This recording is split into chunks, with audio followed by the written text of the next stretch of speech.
Esse é o Mundo em Revolução e nós vamos falar agora sobre a situação na Ucrânia. Hoje, dia 4 de setembro de 2024, são 8 horas da manhã aqui no Rio de Janeiro, 2 horas da tarde lá em Kiev, no momento que eu gravo esse vídeo, e tivemos mais um grande ataque com drones e mísseis aqui contra o território ucraniano, principalmente visando o oeste da Ucrânia, a cidade de Lviv, né? Infelizmente, mísseis Kinjal, que são mísseis muito potentes russos, né? Mísseis que eles chamam de hipersônicos, não chegam a ser hipersônicos de verdade, mas são mísseis muito complicados mesmo de abater. Foram usados contra infraestrutura civil, matando uma família. Uma coisa muito triste o que aconteceu aqui em Lviv ontem, né? Também teve muitos drones aqui no norte da Ucrânia, em Kiev também, mas nessa região não teve grandes danos. O problema maior foi mesmo aqui na região de Lviv. Na linha de frente, nenhuma grande mudança.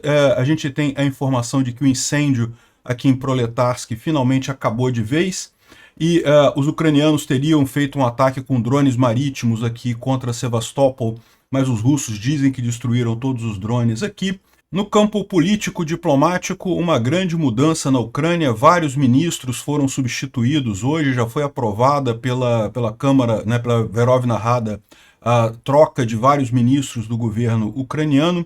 Imagina-se que seja resultado daquele avião F-16 que foi derrubado, que aconteceu alguns dias atrás, né? Bom, vamos falar sobre esses e outros assuntos em detalhes. Essas notícias foram sugeridas pelos poderes de uma canetinha pequena, Gerson Ramos e várias outras pessoas. Obrigado ao pessoal que sugeriu notícias lá no nosso site, no visãolibertaria.com, e obrigado a você que está assistindo o nosso vídeo. Se você gosta do nosso conteúdo, por favor, deixa o seu like e se inscreva aqui no canal, né? Pois bem, então, falando sobre o caso mais crítico aqui, a Força Aérea Ucraniana reportou que derrubou 22 dos 29 drones Shahed que foram lançados contra a Ucrânia. Outros 6 drones Shahed foram perdidos ou caíram fora das áreas de interesse, devido provavelmente a medidas de guerra eletrônica, ou seja, no total apenas 2 drones Shahed atingiram alguma coisa, né? Agora, infelizmente, foram 2 drones Kinjal, que são drones balísticos muito rápidos, não são hipersônicos como os russos dizem que são, mas são muito rápidos, difíceis de serem derrubados, e os 2 atingiram áreas residenciais em Lviv, né? Uma coisa realmente sem sentido algum, né? Você está vendo aqui ó, como foram os mísseis aqui, a trajetória que eles fizeram aqui, foi tudo focado aqui em Lviv. Teve alguma coisa aqui no sul também, alguma coisa aqui no norte, próprio em Kiev, mas o foco realmente foi aqui em Lviv, onde causou mais danos, né? Teve também 2 mísseis Ra-22 que foram lançados contra Odessa. O Ra-22 é um míssil de alta capacidade também, e dos Ra-101, que são mísseis de cruzeiro, dos 6, 4 foram derrubados, né? Os Iskander-K foram todos derrubados. Então, essa é a tristeza. Lviv é uma cidade linda que tem aqui no ocidente da Ucrânia. Aqui. Eu tive lá quando eu fui na Ucrânia, muito bonitinha a cidade, cidade histórica, cheia de coisas medievais e coisa e tal, muita arquitetura antiga, né? Já foi parte da Áustria, já foi parte da Polônia, já foi parte de um monte de coisa aqui. Enfim, muito triste o que aconteceu aqui. A gente tem aqui as imagens da região que foi atingida, vocês podem ver, são prédios residenciais, não são prédios, não tem nada de estrutura militar, nada de excepcional aqui, prédios antigos, né, prédios históricos que tem na região, puramente residenciais e atingidos por mísseis de alta capacidade de explosão. Aqui tem um monte de imagens ali. Eu nem vou mostrar tudo isso, porque é só imagem de destruição, destruição, destruição.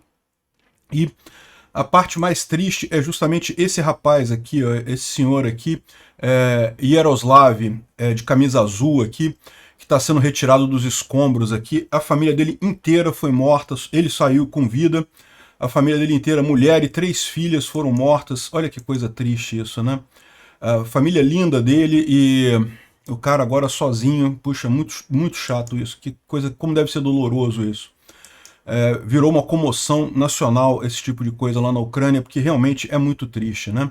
E a Rússia usou seus mísseis mais rápidos e mais precisos para atingir alvos residenciais no centro histórico de Lviv, ou seja, a Rússia não está nem um pouco preocupada de fato com questões militares, ela quer só causar dor mesmo na Ucrânia, nada além disso, um absurdo completo isso, né?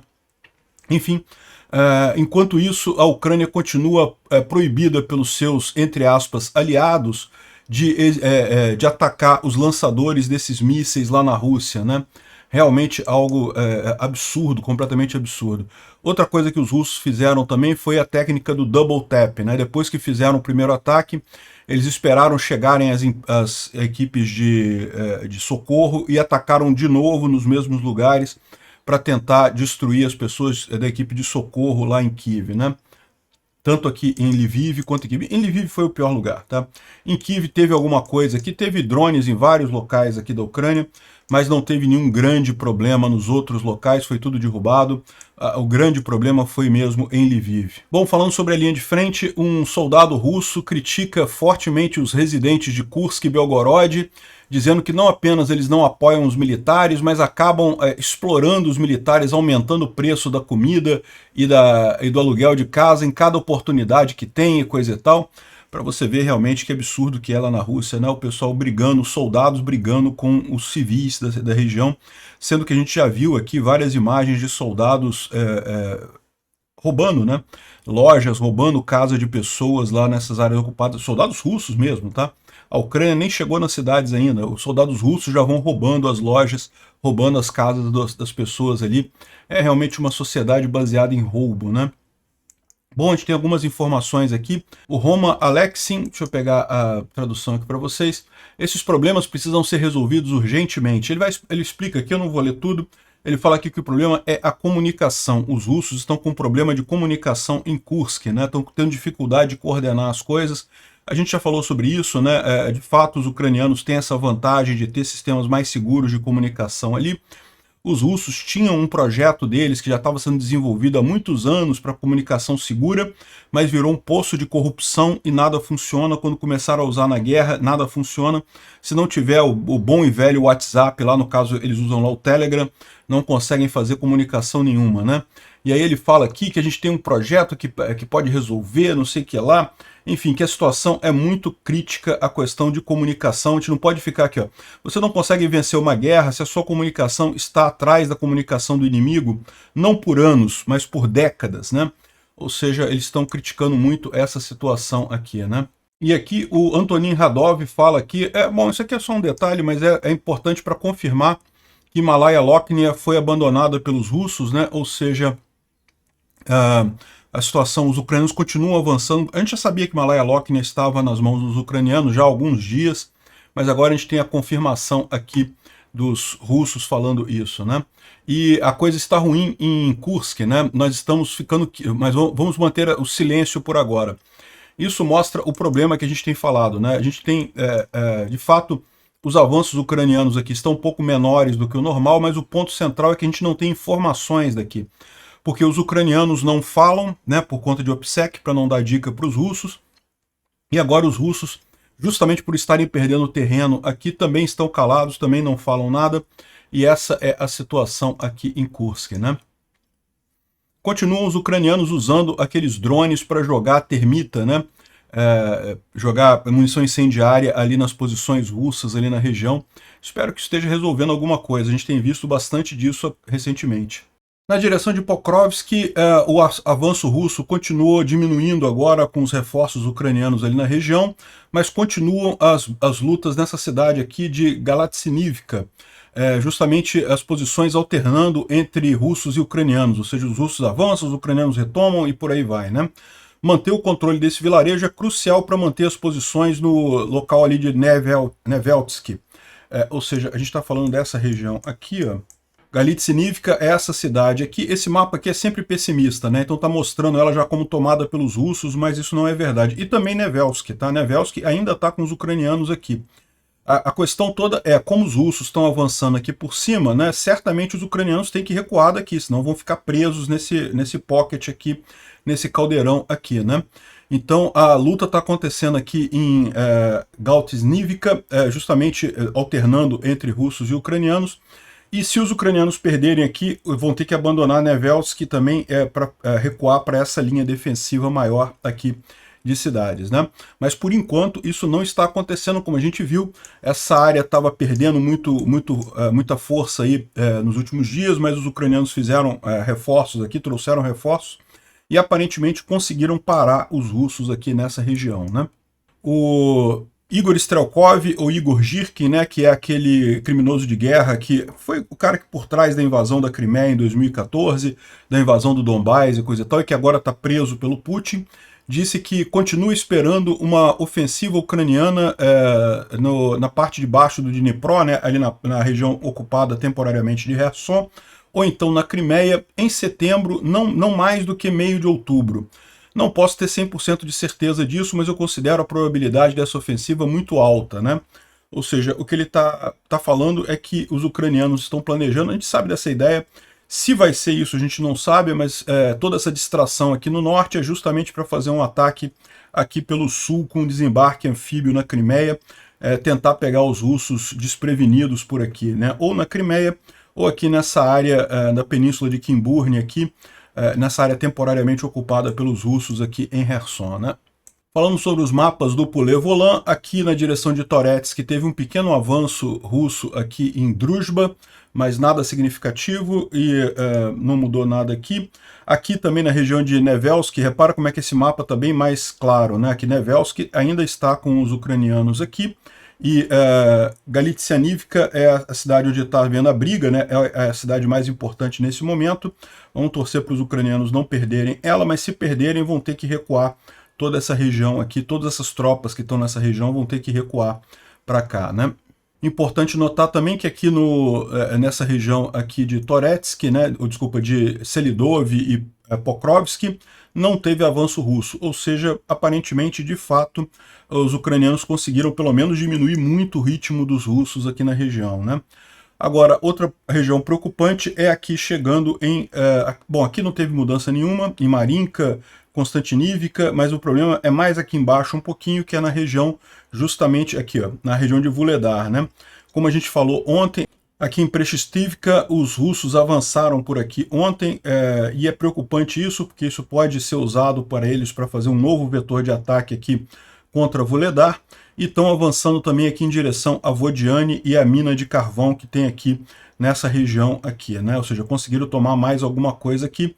A situação está ficando bastante crítica em Vuhledar, tá? Os russos estão perdendo muito equipamento aqui, muito soldado, mas estão conseguindo avançar. Isso aqui é preocupante. Será que a Ucrânia vai perder Vuhledar dessa vez?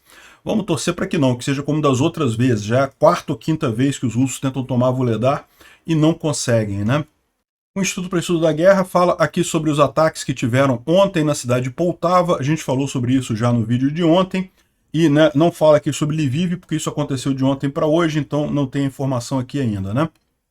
Fala também sobre os impactos diplomáticos da incursão ucraniana no Oblast de Kursk, mas não tem nenhuma grande novidade aqui. O que ele fala basicamente é que ainda é cedo para avaliar exatamente o que acontece ali, né?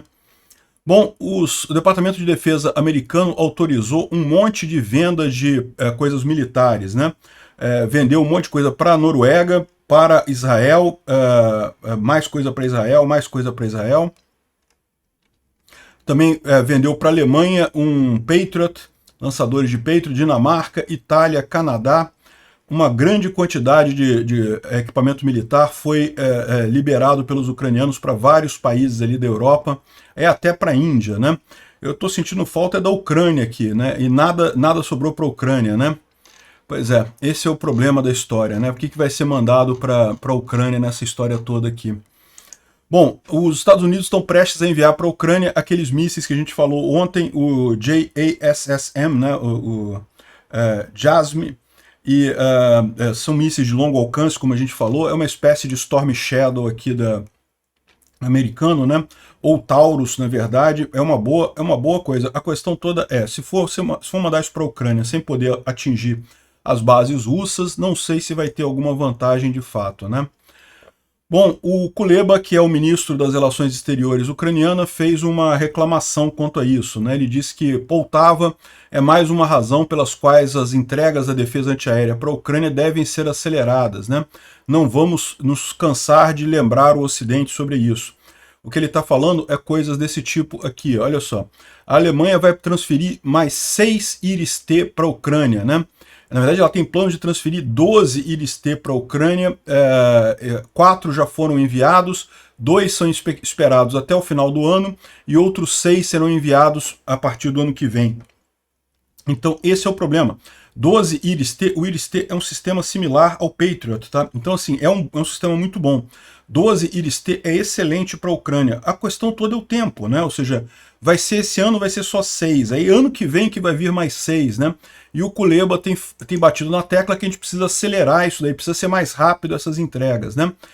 Ele está falando sobre o caso lá da universidade atingida em Poltava, que o prédio foi parcialmente destruído, do Instituto de Comunicação, do hospital e casas próximas.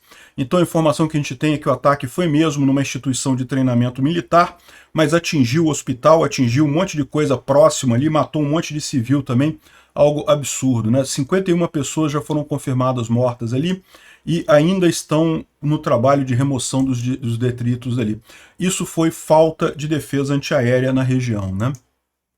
Bom, o Zelensky falou aqui que teve um encontro com o pessoal sobre justamente a questão do sistema de defesa antiaéreo.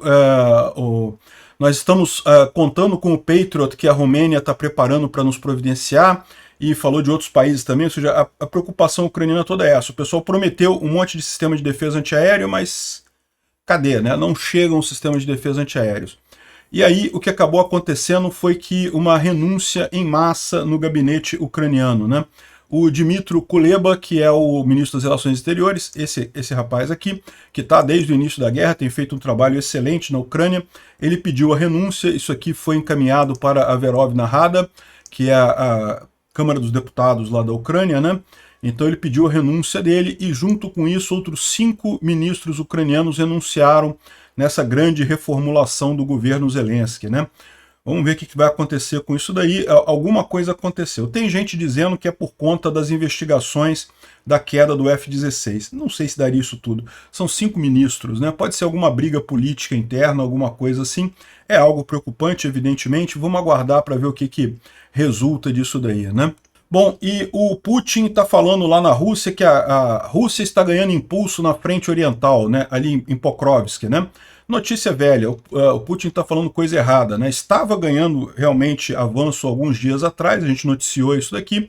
A Ucrânia já parou eles ali, já não está mais ganhando coisa nenhuma no final das contas, já estão parados ali em Pokrovsk, né? Obrigado por assistir o vídeo até o final. Além de curtir, compartilhar e se inscrever no canal, considere se tornar patrocinador com valores a partir de R$ 1,99. Clique no botão Seja Membro abaixo para saber as condições e vantagens de patrocinar o canal. Mais informações sobre o nosso projeto, visite nossos sites indicados na tela.